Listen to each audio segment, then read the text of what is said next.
नमस्कार, आप देख रहे हैं ग्लोबल हेराल्ड और मैं हूं आपके साथ साक्षी जैन। और आज हमारे साथ स्टूडियो में मौजूद है बॉलीवुड एक्ट्रेस आर्या शर्मा, जिन्होंने हाल ही में लाल सिंह चड्ढा मूवी की है और अपनी कैरेक्टर से काफी दाद भी बटोरी। तो चलिए सीधे लिए चलते हैं आपको और मिलवाते हैं एक्ट्रेस आर्या शर्मा से और जानते हैं उनसे उन्हीं के बारे में। Hello ma'am. हाय साक्षी, नमस्कार। क्या हाल है आपके? सब बढ़िया, आप कैसे हैं? बिल्कुल बढ़िया। सबसे पहले तो आपको और आपके पूरे यूनिट और टीम को मेरी तरफ से बहुत बहुत दिवाली की शुभकामनाएं, नववर्ष की शुभकामनाएं। बहुत सारी शुभकामनाएं। Thank you so much. Ma'am, आज हम आपसे ये जानना चाहेंगे कि आपको कब लगा कि आप इस फील्ड के लिए बनी और आपने एक्टिंग चूज किया? एक्चुअली दरअसल साक्षी बहुत इंटरेस्टिंग सी मेरी जर्नी रही है। मैं लंदन में पहली बात ये कि मैं ब्रिटिश हूँ और लंदन में मैं 18 साल रिटेल बैंकिंग में थी। एंड जब वहाँ पे रिसेशन हिट हुआ तो मैंने डिसाइड किया कि यार अब उस पैशन को चेज किया जाए जो मैं बचपन में करना चाहती थी, एक्टिंग का। और मैं 2013 के एंड में यहाँ पे I to pursue my passion for acting in Mumbai. So I started my acting career from doing serials, advertisements. उसके बाद धीरे धीरे और सीरियल्स किए और उसके बाद मुझे हाल ही मतलब 2019 में मैंने शूट किया था लाल सिंह चड्ढा के लिए।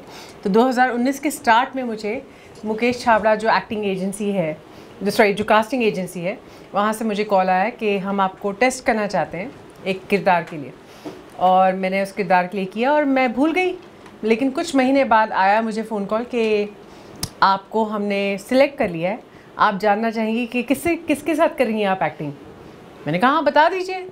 तो उन्होंने कहा आमिर खान। और मैं आपको बता नहीं सकती कि किस खुशी की अनुभूति हुई, जो एक्सपीरियंस हुआ। बिकॉज़ मेरी एक विश लिस्ट मैंने बनाई हुई थी जब मैं चाहती थी कि मैं एक्ट्रेस बनूं, और आमिर खान सर का नाम मेरा टॉप 5 में था। एंड वो ख्वाहिश मेरी लाल सिंह चड्ढा में उनके साथ काम करके पूरी हुई। तो बहुत अच्छा अनुभव था मेरा, बहुत ही अच्छा। तो मैम, हाल ही में आपने लाल सिंह चड्ढा मूवी की है और सुपरस्टार आमिर खान के साथ की है। तो आपका एक्सपीरियंस कैसा रहा? कैसा आपका शेड्यूल और रूटीन रहता था? दरअसल मैं बहुत नर्वस थी जब पहली बार उनसे मुलाकात हुई मेरी, because I consider him as nothing less than mister perfectionist. और उन्होंने वो साबित कर दिया कि वो एक मिस्टर परफेक्शनिस्ट हैं। मैं आपको बताती हूँ कि एक एग्जांपल देती हूँ छोटा सा। अगर आपने फिल्म देखी हो, आपने देखा होगा वो सीन है कि मैं उनके सामने बैठी हुई हूँ और हम ट्रेन में सफ़र कर रहे हैं। तो बेसिकली यश राज स्टूडियोज़ में वो सेट लगा था और हम लोग सफ़र नहीं कर रहे, एक ट्रेन का डिब्बा था जिसमें हम लोग बस वो ट्रेन का डब्बा हिला रहे हैं और लग रहा है कि हम लोग सफ़र कर रहे हैं। एंड आमिर सर मेरे सामने बैठे हैं, मैं उनके सामने बैठी हूँ और शूट एक सीन हम कर रहे थे जिसमें उन्होंने मेरी आँखों में देखा और उन्होंने सेटिंग को बुलाया कि अरे भाई वो पीछे वाली लाइट ऑन नहीं है। उन्होंने मेरी आँखों में देखा कि वो लाइट ऑन नहीं है। तो इतनी बारीकी, इतनी डिटेलिंग में अगर कोई इंसान इन्वेस्ट करता है तो वो सिर्फ आमिर खान सर हैं, जो इतना डेडिकेटेड होकर अपनी एक फ़िल्म को बनाते हैं, उसमें टाइम इन्वेस्ट करते हैं और एक्टर को इतना कंफर्टेबल महसूस कराते हैं। मैं आपको बता नहीं सकती। It was such a pleasure to work with Aamir sir and I am really hoping and praying कि मुझे दोबारा मौका मिले उनके साथ काम करने का। अद्भुत इंसान है, मतलब he gives you time to perform the best and he takes out the best out of you. शायद इसलिए वो mister perfect. He is totally, and he's one of my favorites and I'm really happy that I had the opportunity to work with him. तो आपने कई सारे serials, web series, movie और advertisement में भी काम किया है। तो आपका बेस्ट एक्सपीरियंस अभी तक का कौन सा रहा है इन सब में? जी, सबसे बेस्ट तो लाल सिंह चड्ढा ही रहा है, बिकॉज मिस्टर परफेक्शनिस्ट के साथ काम किया। लेकिन मैं ये नहीं कहूँगी कि और बाकी इतने अच्छे नहीं रहे। I have been very lucky कि जैसे टेलीविज़न में मैंने रवि दुबे जो हैं, या आप समझ लीजिए अचिंत कौर हैं, या वरुण बडोला जी हैं, जिनके साथ मैंने ये मेरे डैड की दुल्हन एक सीरियल आया करता था, श्वेता तिवारी और वरुण बडोला के साथ। तो उनके साथ मैंने काम किया। और फिर मैंने बेपनाह एक सीरियल आता था कलर्स में, जिसमें मैंने जेनिफर विंगेट की मदर का रोल किया था, रोशनाक। तो वो उस कैरेक्टर को बहुत सराहा गया और शो को बहुत तारीफ़ें मिली, शो बहुत चला भी अच्छा। तो मुझे I have been very lucky that I have been associated and work with some amazing people in television and web series में मैंने निर्मल पाठक की घर वापसी, जो एक सोनी लिव पे है, और ग्रहण नाम की एक वेब सीरीज़ है जो कि आपको हॉटस्टार पे अवेलेबल है। तो जैसे पवन मल्होत्रा जी जो थे, जो हैं सॉरी, वो ग्रहण में थे, और भी जितने भी एक्टर्स मैंने जिनके साथ काम किया निर्मल पाठक की घर वापसी में, they were all so cordial, they were so professional, and सीखने को बहुत मिलता है औरों के साथ। तो I was very lucky in that way, it's been a great journey. Ma'am आगे आपके और क्या प्लान्स हैं? आप किस मूवी या सीरियल्स में हमें दोबारा दिखने वाले हैं? जी, अभी 2 और प्रोजेक्ट्स मैंने किए हैं। एक प्रोजेक्ट आई थिंक या तो इस साल के एंड में रिलीज़ होगी या अगले साल तक आ जाएगी।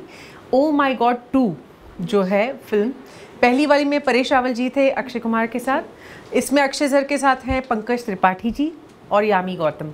तो उनके साथ मैंने एक बहुत इंटरेस्टिंग सा किरदार है उसमें, तो वो मैंने किया है, तो वो रिलीज़ होगी। और उसके अलावा मैंने एक जो गदर 2 फिल्म है, गदर का जो दूसरा भाग अब इतने सालों बाद बनी है, अनिल शर्मा जी ने डायरेक्ट की है, तो वो फिल्म रिलीज़ होगी। उसमें भी बहुत ही इंटरेस्टिंग किरदार है। तो I am just hoping once these films release people will watch it, appreciate it, like my work, and I am hoping के ऊपर वाले की दया से और आप लोगों के प्यार और स्नेह से काम मिलता रहेगा, रोटी पानी चलती रहेगी। और मैम आपको देश का सबसे स्वच्छ शहर कहा जा रहा है इंदौर, और 6ठी बार नंबर 1 भी आया है, तो आपको यहाँ आके कैसा लगा? मुझे बहुत अच्छा लगा, बिकॉज जो कहा जा रहा है वो सही कहा जा रहा है, एंड जो यहाँ का एटीट्यूड है, जो लोगों का एटीट्यूड है कि कचरा अपने बैग में रख लेंगे लेकिन बाहर नहीं फेंकेंगे, ये मेंटालिटी मैं चाहती हूँ कि पूरे भारत में अगर लोग ये इसे अपना लें तो कितना अच्छा रहेगा। कि सिर्फ इंदौर नहीं, इमेजिन करें कि सारे के सारे states, India might become the cleanest country in the world, and that would be such an amazing achievement for a country like India. But I'm just hoping कि उस mentality को change करने में शायद वक्त लगेगा, लेकिन impossible नहीं है। अगर इंदौर कर सकता है तो महाराष्ट्र क्यों नहीं कर सकता, या आप समझें गुजरात क्यों नहीं कर सकता, या कोई भी और जो है स्टेट क्यों नहीं कर सकता। So I'm just hoping that happens well. So congratulations to Indore, all the Indorians, well done.